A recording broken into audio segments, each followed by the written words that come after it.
মোৰ মনত আপুনি চাইছে মানস ব্লগছ আৰু আজি আমি আহিছোঁ আমাৰ ঘৰৰ পৰিয়ালৰ সকলোখিনি আহিছোঁ এইফালে চব বহি আছে ধুনীয়াকৈ গাড়ী বহি আছে আমাৰ পাইলটে গাড়ী চলাই আছে আৰু আজি আমি আহি আছোঁ নাজিৰাত অৱস্থিত অগ্নিনাভ মন্দিৰলৈ অগ্নিনাভ মন্দিৰত গৈ তাত কেনেকুৱা কি হয় আৰু কি বাৰে খোলা থাকে কিমান সময়ৰ পৰা কিমান সময়লৈ খোলা থাকে সকলোখিনি দেখাবলৈ চেষ্টা কৰিম আৰু ইখন গাড়ীত আমাৰ আৰু মানুহ আহি আছে আৰু আমি ডাইৰেক্ট গৈ অগ্নিনাভ মন্দিৰত লগ পাই আছোঁ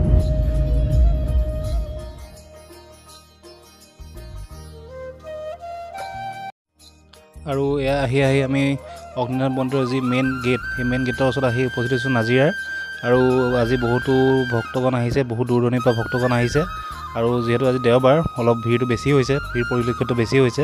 আৰু এই অগ্নিনাভ মন্দিৰৰ মেইন গেট প্ৰতি সপ্তাহৰ বুধবাৰ আৰু শনিবাৰে ভক্তগণৰ কাৰণে বন্ধ থাকে সপ্তাহৰ প্ৰতি বুধবাৰে আৰু শনিবাৰে মনত ৰাখিব বন্ধ থাকে আৰু পুৱা 9:30 বজাৰ পৰা বিয়লি 3:30 বজালৈকে মন্দিৰৰ মেইন গেট খোলা থাকে ভক্তগণৰ কাৰণে আৰু এয়া চাওক কিমান ভক্ত আহিছে দূৰ দূৰণিৰ পৰা বহুতো দূৰ দূৰণিৰ পৰা ভক্ত আহিছে এনেদৰে লাইন পাতিছে ভক্তগণে বাবাক দৰ্শনৰ কাৰণে তেওঁৰ ওচৰত আশীষ ল'বৰ কাৰণে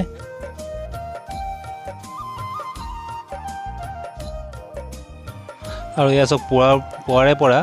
বাবাক দৰ্শনৰ কাৰণে বাবাৰ ওচৰত এটা আশীষ ল'বৰ কাৰণে বাবাক ওচৰত আহি প্ৰাৰ্থনা কৰিবৰ কাৰণে কিমান দূৰ দূৰণিৰ ভক্ত আহি এনেদৰে লাইন পাতিছে এটা আশীষ ল'বৰ কাৰণে আৰু বহুত দূৰ দূৰণিৰ পৰা ভক্ত আহিছে আজি আৰু জানিব পৰা মতে এই বাবাৰ ওচৰত আশীষ লৈ বহুতো ভক্তৰ মনৰ কামনা পূৰণ হৈছে আৰু যদি আপোনালোক আহে ইয়ালৈ বুধবাৰ আৰু শনিবাৰ বাদে সকলোকেইটা দিনতে মন্দিৰৰ দুৱাৰ খোলা থাকে বাবাক দৰ্শনৰ কাৰণে বাবাৰ ওচৰত আশীষ ল'বৰ কাৰণে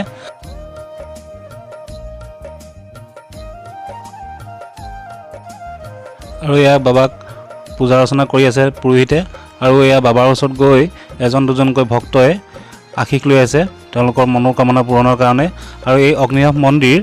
নতুনকৈ নিৰ্মাণৰ কাৰণে যা যোগাৰ কৰিছে আৰু এই মন্দিৰভাগ নতুনকৈ যিভাগ মন্দিৰ নিৰ্মাণ কৰিব অগ্নিনাভ মন্দিৰ কেনেকুৱা হ'ব কেনেকুৱা আৰ্হিত তৈয়াৰ কৰিব তাৰ এটা গ্ৰাফিক ভিডিঅ' আছে আপোনালোকৰ বাবে আগবঢ়াইছোঁ আৰু ভিডিঅ'টো ইমানেই আছিলে আজিৰ ধন্যবাদ আৰু যদি মোৰ আপুনি চেনেলটো নতুন চেনেলটো ছাবস্ক্ৰাইব কৰিব আৰু যদি ফেচবুকত চাইছে ফেচবুকৰ পেজটো ফ'ল' কৰিব ধন্যবাদ